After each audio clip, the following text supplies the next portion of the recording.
Aujourd'hui, nous allons aborder un sujet qui suscite beaucoup de questions. La possession d'un chien en islam. Que dit notre religion à ce sujet?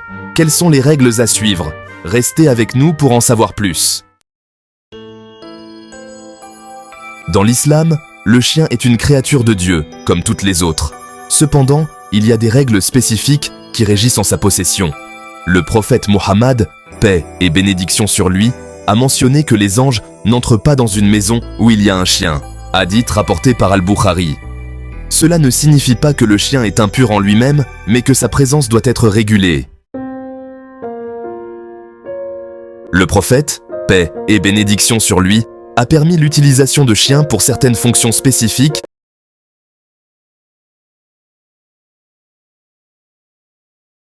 telles que la garde du bétail, la chasse, ou pour protéger les récoltes. En dehors de ces usages, la possession d'un chien est déconseillée, voire interdite, sauf en cas de nécessité. Comme nous l'avons mentionné, il y a des exceptions. Si vous possédez un chien pour l'une des raisons permises, il est important de suivre certaines règles. L'hygiène. Il est recommandé de garder votre maison propre et de veiller à ce que le chien n'accède pas aux zones de prière. Si un chien lèche une partie de votre corps ou de vos vêtements, il est nécessaire de nettoyer cette zone avec de l'eau et de la terre, comme le prophète l'a enseigné. L'entretien.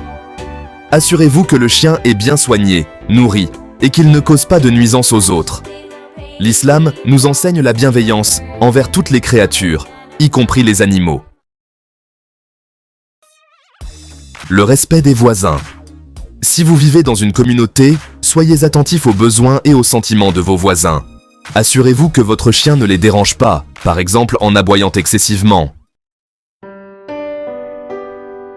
Il est important de se rappeler que tout ce que nous faisons en tant que musulmans doit être en accord avec notre relation avec Allah. Si vous envisagez de posséder un chien, demandez-vous si cela vous rapproche ou vous éloigne de lui. Est-ce une nécessité ou un simple désir?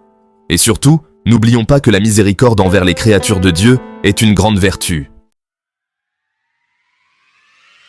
Une histoire rapportée dans les hadiths nous parle d'une femme qui a été pardonnée pour avoir donné à boire à un chien assoiffé. Cette histoire nous rappelle que la compassion envers les animaux est valorisée dans notre foi. Nous espérons que ce rappel vous a été bénéfique. N'oubliez pas de toujours consulter les savants et de faire vos propres recherches pour approfondir votre compréhension de l'islam. Si vous avez aimé cette vidéo, n'hésitez pas à la partager avec vos proches et à vous abonner à notre chaîne pour plus de rappels et de connaissances islamiques. Que la paix soit sur vous. Assalamu alaikum wa rahmatullahi wa barakatuh.